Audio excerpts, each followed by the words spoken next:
everybody, it's your teen and tween librarian Rebecca, and we're back for another episode of Bedtime Stories.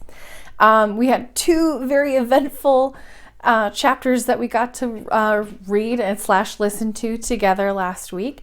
And I thought they were really, even though they were small, they were very important. Actually, I think Curdy says something about his mother, that the more, I'm going to paraphrase here, but the less she said, the more he thought she had something to say. And I feel like that's actually what happened in these chapters. First, we have a really great discussion of how wonderful Curdy's mother is. I loved it. More or less, all more, no less. That's how I would describe my mom too. That's how you should describe your mom. At least when she's in the room, right? But I thought that was really sweet. But one thing I really loved about that first chapter, 12, was how the author made a point of saying that Curdy and his mother never thought about the work that they did for each other, because that would spoil it. And I thought that was brilliant. I mean, it's a good question to ask yourself at all times. Am I doing good so that I can be recognized for it, or am I doing good because it's good? Little nuggets of wisdom in this book. And then the next chapter, 13, we got to see a description of the goblin's creatures, and they were the stuff of nightmares. I thought that was really good, and I loved how, again, we're dealing with the topic of belief. The soldiers do not believe each other at first. They have to go all the way down the line of seeing before they actually believe that those creatures exist. But they were very creepy sounding creatures. If anybody's an artist out there, please take a shot at drawing what you think these creatures might look like. And you can send them to us at, actually just at my email right here. There we go. And I would love to share it with everybody if you send it in. So lots of action happening in these last chapters, but we're going to have a lot happening in this next one. So get ready for chapter 14.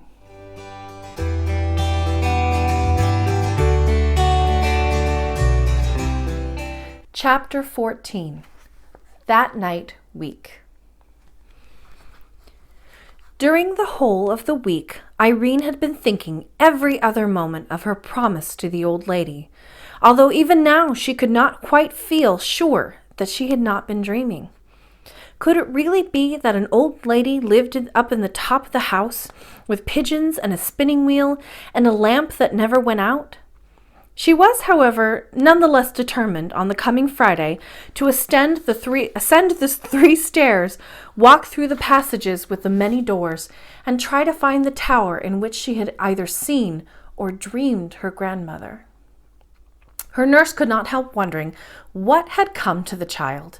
She would sit so thoughtfully silent, and even in the midst of a game with her would so suddenly fall into a dreamy mood. But Irene took care to betray nothing, whatever efforts Ludi might make to get at her thoughts. And Ludi had to say to herself, "What an odd child she is," and give it up. At length the longed-for Friday arrived, and lest Ludi should be moved to watch her, Irene endeavored to keep herself as quiet as possible. In the afternoon she asked for her doll's house, and went on arranging and rearranging the various rooms and their inhabitants for a whole hour. Then she gave a sigh and threw herself back in her chair. One of the dolls would not sit, and another would not stand, and they were all very tiresome. Indeed, there was one that would not even lie down, which was too bad. But it was now getting dark, and the darker it got, the more excited Irene became, and the more she felt it necessary to be composed. "I see you want your tea, princess," said the nurse. "I will go and get it. The room feels close. I will open the window a little. The evening is mild. It won't hurt you." "There's no fear in that, Ludi," said Irene, wishing she had put off going for the tea till it was darker, when she might have made her attempt it with every advantage. Excuse me. I fancy Ludi was longer in returning than she had intended, for when Irene, who had been lost in thought, looked up, she saw it was nearly dark, and at the same moment caught sight of a pair of eyes, bright with a green light, glowering at her through the open window. The next instant, something leaped into the room. It was like a cat, with legs as long as a horse's, Irene said, but its body no bigger and its legs no thicker than those of a cat. She was too frightened to cry out, but not too frightened to jump from her chair and run from the room. It is plain enough to every one of my readers what she ought to have done. And indeed Irene thought of it herself. But when she came to the foot of the old stair, just outside the nursery door, she imagined the creature running up those long ascents after her and pursuing her through dark passages, which, after all, might lead to no tower. That thought was too much. Her heart failed her, and turning from the stair, she rushed along to the hall, whence, finding the front door open, she darted into the court, pursued, at least she thought so, by the creature. No one happening to see her, on she ran, unable to think for fear, and ready to run anywhere to elude the awful creature with the stilt legs. Not daring to look behind her, she rushed straight out the gate and up the mountain. It was foolish indeed, thus to run farther and farther from all who could help her, as if she had been seeking a fit spot for the goblin creature to eat her, and in at his leisure.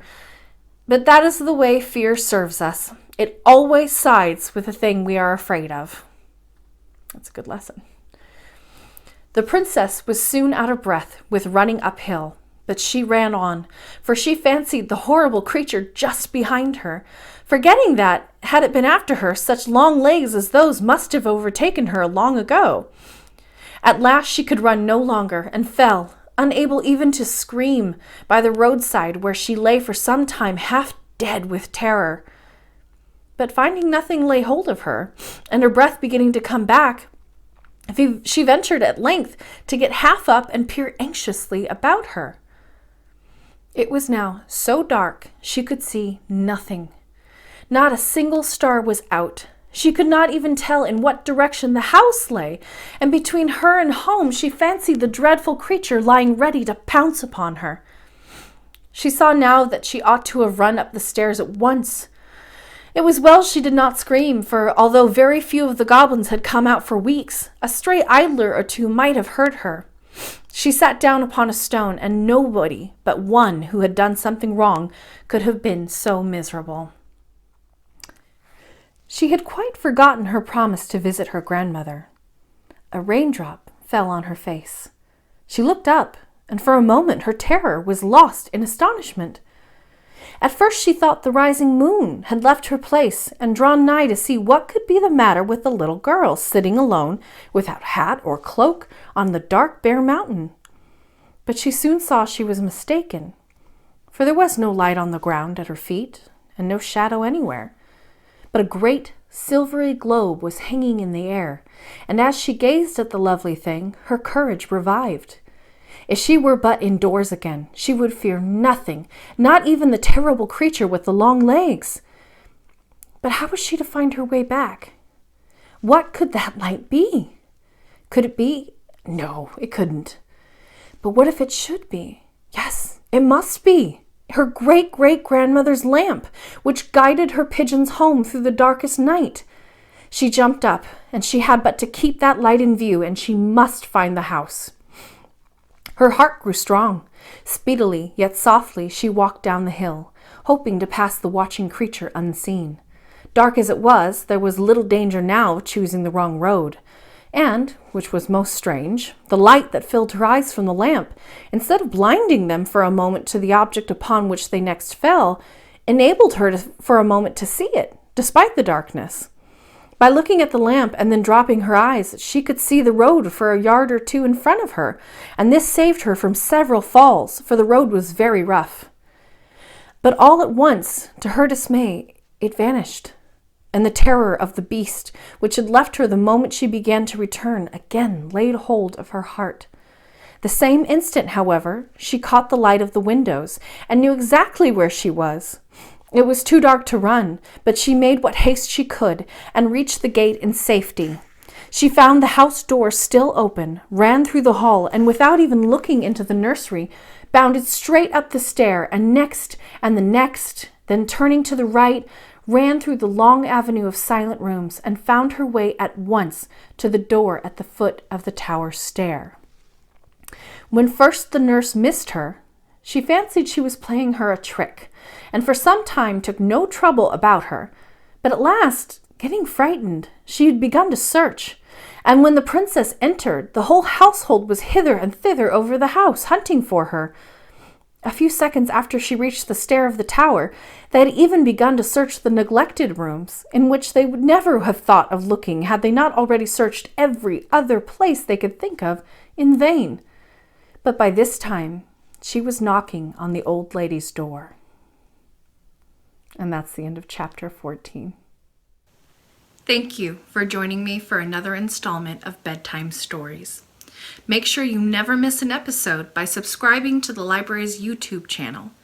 You can also find out what else is happening with the library by finding us on Facebook, Twitter, or Instagram. Or you can always visit the library's website. I hope you'll join me for another episode, but until then, be well and sleep well.